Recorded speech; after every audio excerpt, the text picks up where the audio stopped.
ಸಮಾಚಾರ ನ್ಯೂಸ್ಗೆ ಸ್ವಾಗತ. ನಾನು ಮಂಜುಳಾ ಕೊಂಡರಾಜನಹಳ್ಳಿ, ಕೋಲಾರ.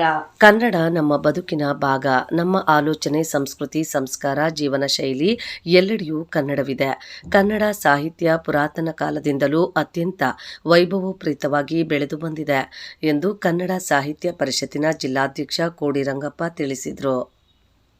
ಶಿಡ್ಲಘಟ್ಟ ತಾಲೂಕಿನ ಮಳಮಾಚನಹಳ್ಳಿ ಸರ್ಕಾರಿ ಪ್ರೌಢಶಾಲೆಯಲ್ಲಿ ಶಿಡ್ಲಘಟ್ಟ ಕನ್ನಡ ಸಾಹಿತ್ಯ ಪರಿಷತ್ ವತಿಯಿಂದ ಹಮ್ಮಿಕೊಂಡಿದ್ದ ನಾಡಗೀತೆ ಶತಮಾನೋತ್ಸವ ಸಂಭ್ರಮ ಕಾರ್ಯಕ್ರಮದಲ್ಲಿ ಮುಖ್ಯ ಅತಿಥಿಗಳಾಗಿ ಭಾಗವಹಿಸಿ ಮಾತನಾಡಿದ ಅವರು, ಸಾವಿರಾರು ವರ್ಷಗಳ ಇತಿಹಾಸ ಹೊಂದಿರುವ ಕನ್ನಡ ಸಾಹಿತ್ಯವನ್ನು ಅಳಿಸಲು ಯಾರಿಂದಲೂ ಸಾಧ್ಯವಿಲ್ಲ. ಇದನ್ನು ಉಳಿಸಿ ಬೆಳೆಸಲು ಅಭಿಮಾನದಿಂದ ನಾವೆಲ್ಲರೂ ಪ್ರಾಮಾಣಿಕ ಪ್ರಯತ್ನ ಮಾಡಬೇಕು. ವ್ಯಾವಹಾರಿಕ ಜ್ಞಾನಕ್ಕಾಗಿ ಬೇರೆ ಭಾಷೆ ಬಳಸಿ, ಆದರೆ ಮಾತೃಭಾಷೆಯಾಗಿ ಕನ್ನಡ ಭಾಷೆಯನ್ನು ಯಾವತ್ತಿಗೂ ಮರೆಯಬಾರದು. ಆದ್ದರಿಂದ ವಿದ್ಯಾರ್ಥಿಗಳು ಕನ್ನಡ ಭಾಷೆಯ ಬಗ್ಗೆ ಅಭಿಮಾನ ಹೊಂದಬೇಕು ಎಂದು ಹೇಳಿದರು. ವಿವೇಕಾನಂದರ ಪರಿಚಯ ಇತ್ತು ಅವರಿಗೆ ಅಲ್ವಾ? ವಿವೇಕಾನಂದ ಸತ್ತು ನೆಕ್ಸ್ಟ್ ವರ್ಷದಲ್ಲೇ ಕುವೆಂಪು ಹುಡ್ತಾರೆ. ಅವರು 1939 39 ವರ್ಷ ಬರ್ತಾರೆ. 1902ರಲ್ಲಿ ಅವರು ಸಾಯ್ತಾರೆ, 4ರಲ್ಲಿ ಇರುತ್ತಾರೆ. ಅಂದ್ರೆ ಕುವೆಂಪು ತುಂಬಾ ಪವರ್ಫುಲ್ ಕವಿ. ಹಾಗೆ ಅಂತ ಏನು ದೇವರನ್ನು ಬೈದಿಲ್ಲ, ಅವರು ಧರ್ಮನ ಬೈದಿಲ್ಲ, ನಿಮ್ಮ ಧರ್ಮದ ಕಣ್ಣು ತೆರೆಸುವಂತ ಕೆಲಸ ಮಾಡಿದ್ದಾರೆ. ಓದಿಲ್ಲ ನೀವು ನಗ್ತಾ ಇದ್ದೀರಾ ಏನಮ್ಮ? ಎಷ್ಟು ಸೀರಿಯಸ್ ವಿಚಾರ. ನೀವು ಕುವೆಂಪುನ ಅರ್ಥ ಮಾಡ್ಕೊಂಡ್ರೆ ನೀವು ದೊಡ್ಡ ವ್ಯಕ್ತಿಗಳಾಗ್ತೀರಾ. ನೀವು ನಮ್ಮ ಸಮಾಜದ ಇತಿಮಿತಿಗಳಲ್ಲಿ ಅರ್ಥ ಮಾಡ್ಕೊಳ್ಳಿ ಅಲ್ವಾ? ಅವ್ರು ಹೇಳ್ತಾರೆ, ಗುಡಿ ಚರ್ಚಿ ಮಸೀದಿಗಳನ್ನು ಬಿಟ್ಟು ಹೊರ ಬನ್ನಿ, ಮೌಢ್ಯತೆಯ ಮಾರಿಯನ್ನು ಹೊರದೂಡಲೈತನ್ನಿ, ಬಡತನವ ಬುಡಮಟ್ಟ ಕೀಳ ಬನ್ನಿ, ವಿಜ್ಞಾನ ದೀವಿಗೆಯ ಹಿಡಿಯ ಬನ್ನಿ, ಓ ಬನ್ನಿ ಸೋದರರೇ ಮನುಜ ಮತಕ್ಕೆ ವಿಶ್ವಪಥಕ್ಕೆ ಅಂತ ಹೇಳ್ತಾರೆ. ನಾವೆಲ್ಲರೂ ಒಂದಾಗೋಣ. ಕುವೆಂಪು ಹೇಳ್ತಾರೆ, ಹುಟ್ಟುವಾಗ ಪ್ರತಿಯೊಂದು ಮಗು ವಿಶ್ವಮಾನವ.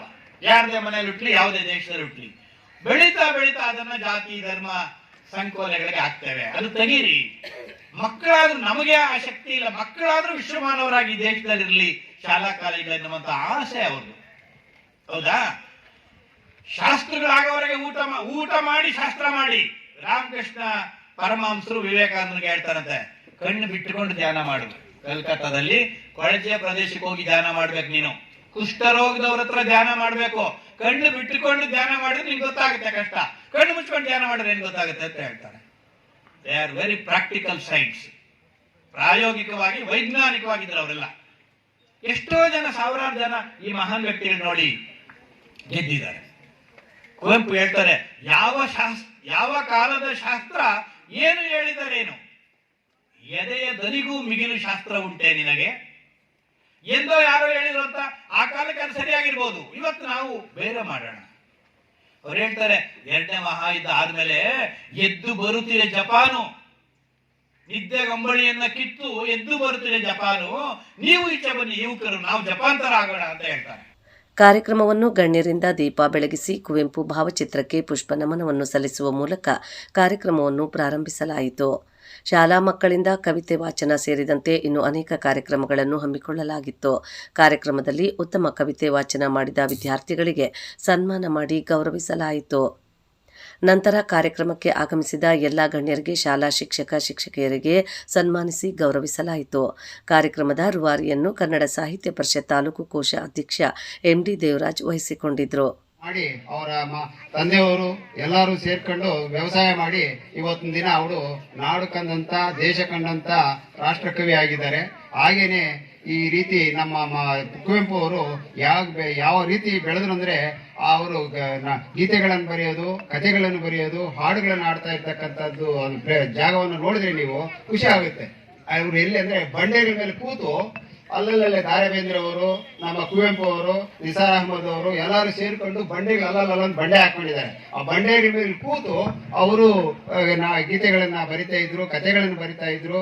ನಮ್ಮ ಇವತ್ತಿನ ದಿನ ಆ ಜಾಗವನ್ನ ನೀವು ಯಾತ್ರೆ ಹೋದಾಗ ನಿಮ್ಮ ತಂದೆ ತಾಯಿ ಜೊತೆಯಲ್ಲಿ ಹಾಗೂ ಯಾರ ಜೊತೆಯಲ್ಲಾದ್ರೂ ಹೋಗಿ ಆ ಜಾಗವನ್ನ ಅವರು ವ್ಯವಸಾಯ ಮಾಡ್ತಾ ಇರ್ತಕ್ಕಂಥ ಮ್ಯೂಸಿಯಂ ಇಟ್ಟಿದ್ದಾರೆ. ಅವರು ಏನು ರೈತರು ಯಾವ ರೀತಿ ಬೆಳೀತಾ ಇದ್ರು, ಏನ್ ಕೆಲಸ ಮಾಡ್ತಾ ಇದ್ರು, ಯಾವ ಇದನ್ನು ಬಳಸ್ತಾ ಇದ್ರು ಅನ್ನೋ ಇದನ್ನೆಲ್ಲಾನು ಒಂದು ಮ್ಯೂಸಿಯಂ ಇಟ್ಟಿದ್ದಾರೆ. ಅದನ್ನ ಮರೆಯದೇನೆ ಹೋದಾಗ, ಆ ತೀರ್ಥಹಳ್ಳಿಗೆ ಹೋದಾಗ ಅದನ್ನ ನೀವು ನೋಡ್ಕೊಂಡ್ ಬರ್ಬೇಕು ಅಂತ ಹೇಳ್ಬಿಟ್ಟು ಕಾರ್ಯಕ್ರಮದಲ್ಲಿ ಗ್ರಾಮ ಪಂಚಾಯಿತಿ ಅಧ್ಯಕ್ಷೆ ಜಯಲಕ್ಷ್ಮಿ ಮುನಿರಾಜು, ಗ್ರಾಮ ಪಂಚಾಯಿತಿ ಪಿಡಿಒ ಶೈಲಾ, ಗ್ರಾಮ ಹಿರಿಯ ಮುಖಂಡ ಜಗದೀಶ್, ಎಂಪಿಸಿಎಸ್ ಅಧ್ಯಕ್ಷ ರಾಮಚಂದ್ರಾಚಾರಿ, ಕಾಸಪ್ಪ, ಶಿಡ್ಲಘಟ್ಟ ತಾಲೂಕು ಅಧ್ಯಕ್ಷ ಪಟೇಲ್ ನಾರಾಯಣಸ್ವಾಮಿ, ಚಿಕ್ಕಬಳ್ಳಾಪುರ ತಾಲೂಕು ಅಧ್ಯಕ್ಷ ಸೊನ್ನೇಗೌಡ, ಈದರೆ ಪ್ರಕಾಶ್, ಮಳ್ಮಾಚನಹಳ್ಳಿ, ಎಂಪಿಸಿಎಸ್ ಸದಸ್ಯರಾದ ಸತೀಶ್, ಮನೋಹರ್, ಮುಖಂಡರಾದ ಮುನೇಗೌಡ, ಶ್ರೀಕಾಂತ್, ಮನೋಹರ್ ಸೇರಿದಂತೆ ಪ್ರಾಥಮಿಕ ಹಾಗೂ ಪ್ರೌಢಶಾಲೆಯ ಎಸ್ಡಿಎಂಸಿ ಅಧ್ಯಕ್ಷರು, ಶಾಲಾ ಶಿಕ್ಷಕ ವೃಂದ, ಮಕ್ಕಳು ಸೇರಿದಂತೆ ಇನ್ನು ಮುಂತಾದವರಿದ್ದರು. ವರದಿ ಮಳ್ಮಾಚನಹಳ್ಳಿ, ಗೋವರ್ಧನ್. ಹೋಗ್ಬೇಕಿತ್ತು. ಆಗ ಈಗಿನಷ್ಟು ವ್ಯವಸ್ಥೆ ಇರಲಿಲ್ಲ, ಸಾರಿಗೆ ವ್ಯವಸ್ಥೆ. 2008 ಅಲ್ಲಿ ನಾನು ಅಲ್ಲಿ BEd ಮಾಡಲಿಲ್ಲ ಅಂದ್ರೆ ನಾನು ಓಪನ್ ಆಗಿ ಹೇಳ್ತಾ ಇದ್ದೀನಿ ಈ ವೇದಿಕೆಯಲ್ಲಿ, ನಾನು ಈ ಒಂದು ಹುದ್ದೆಗೆ ಬರೋದಕ್ಕೆ ಸಾಧ್ಯನೇ ಆಗ್ತಾ ಇರಲಿಲ್ಲ. ಶಿಕ್ಷಣ ಸಂಸ್ಥೆ ಅಥವಾ ಶಿಕ್ಷಣ ಒಂದು ಏನ್ ಕೊಡ್ಬೇಕು ಮಕ್ಕಳಿಗೆ ಅಂತಂದ್ರೆ, ಪುಸ್ತಕದಲ್ಲಿ ಓದೋದು ಬರೆಯೋದು ಎಲ್ಲರಿಗೂ ಗೊತ್ತು, ಪುಸ್ತಕ ಇರುತ್ತೆ, ಓದ್ತೀವಿ, ಬಹಾಟ್ ಮಾಡ್ತೀವಿ, ಎಕ್ಸಾಮ್ ಬರ್ತೀವಿ. ಆದ್ರೆ ನಮ್ಮ ಜೀವನವನ್ನ ಯಾವ ರೀತಿ ನಾವು ಕಟ್ಕೋಬೇಕು. ಇವತ್ತು ನಾನು ಬಡವಳಾಗಿ ಹುಟ್ಟಿರ್ಬೋದು, ಆದ್ರೆ ನಾನು ಬಡವಳಾಗಿ ಸತ್ರೆ ಅದು ನನ್ನ ಒಂದು ನನ್ನ ಪ್ರಯತ್ನದ ವಿಫಲತೆ ಅಂತ ಹೇಳ್ಬೋದು. ನಾವು ಪ್ರಯತ್ನ ಪಡ್ಬೇಕು. ನಮ್ಗೆ ಪ್ರಯತ್ನ ನಾವು ಪಡ್ಬೇಕು ಅಂದ್ರೆ ನಮ್ಗೆ ಒಬ್ಬ ಮಾರ್ಗದರ್ಶಕ, ಒಬ್ಬ ಗುರು ಅತ್ಯವಶ್ಯಕವಾಗಿ ಬೇಕಾಗುತ್ತೆ. ಅಂತ ಒಂದು ಮಾರ್ಗದರ್ಶನ ನನಗೆ ನನ್ನ BEd ಕಾಲೇಜಲ್ಲಿ ಸಿಕ್ತು ಅಂತ ಹೇಳೋದಕ್ಕೆ ಇಷ್ಟಪಡ್ತೀನಿ. ಶರಣಂ ವಿಘ್ನೇಶ ತವ ಶರಣಂ, ವಿಘ್ನ ವಿನಾಶಕ ತವ ಶರಣಂ, ವಿಘ್ನ ವಿನಾಶಕ ತವ ಶರಣಂ.